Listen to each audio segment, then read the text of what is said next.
Olá, meu nome é Eliel Mazelo e eu estou aqui hoje para falar de dois assuntos com vocês.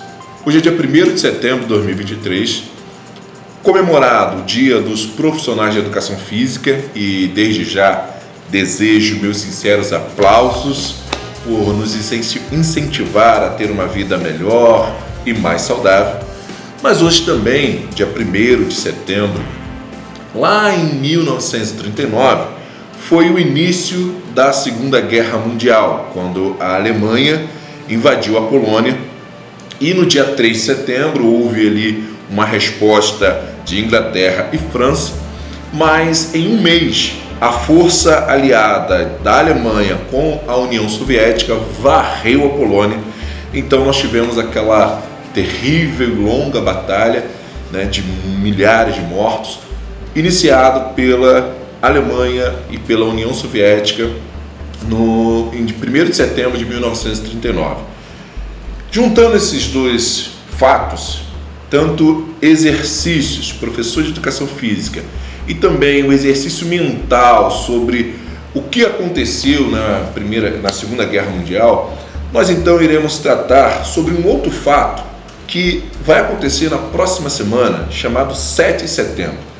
O que eu entendo que devemos fazer nessa data tão importante para o Brasil. Quero dar o meu posicionamento, não vou ficar em cima do muro, e eu espero que você aguarde até o final e depois tire as suas conclusões.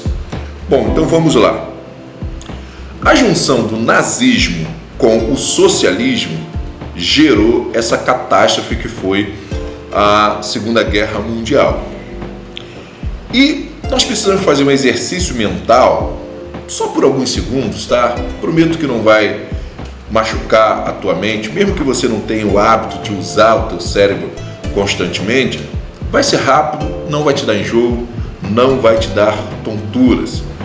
Bom, o sistema tem medo do poder das manifestações pacíficas. Isso está claro, não precisamos de muitos especialistas para poder trabalhar em cima desse tema, tá bom?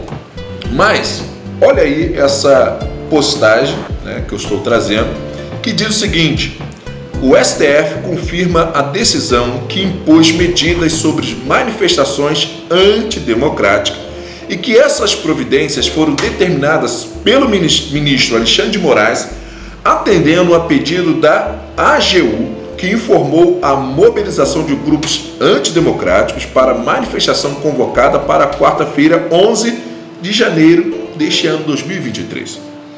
Para o sistema, movimentos de rua antidemocráticos são todos aqueles que fazem reivindicações que vão contra as pautas de esquerda, já que realmente a Constituição Federal de 88 é bastante comunista.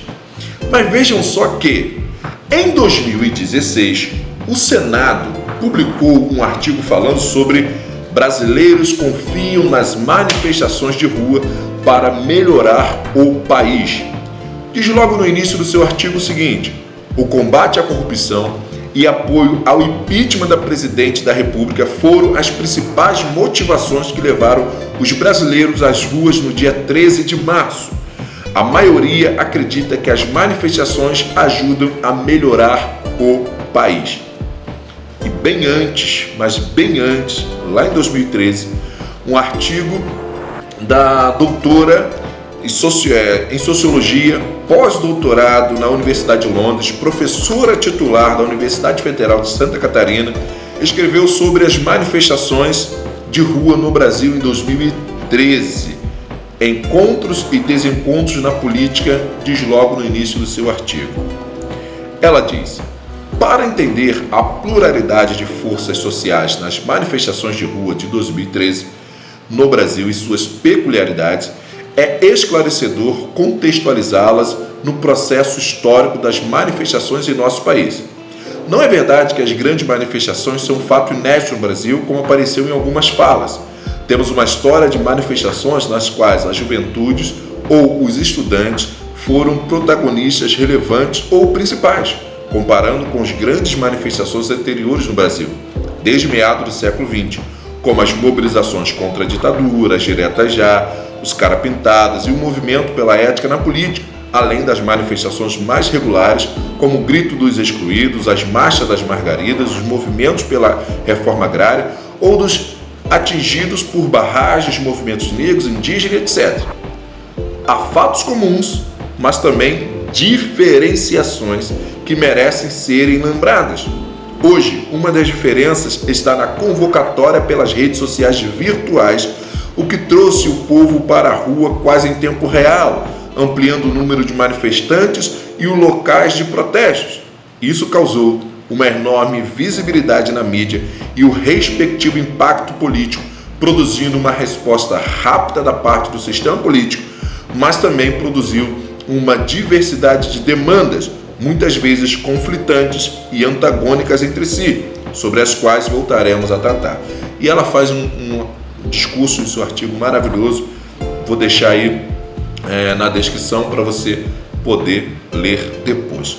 Ou seja, a esquerda sempre conseguiu mobilizar as massas para as suas pautas, mas com o advento das redes sociais, que deu voz a pessoas que nunca seriam ouvidas, assim como eu, e que trouxeram a verdade e respostas rápidas ao público e, consequentemente, aos políticos e sobre as instituições, aí a direita, a verdade e o povo se misturaram, ganharam a rua e isso é o que estão querendo calar.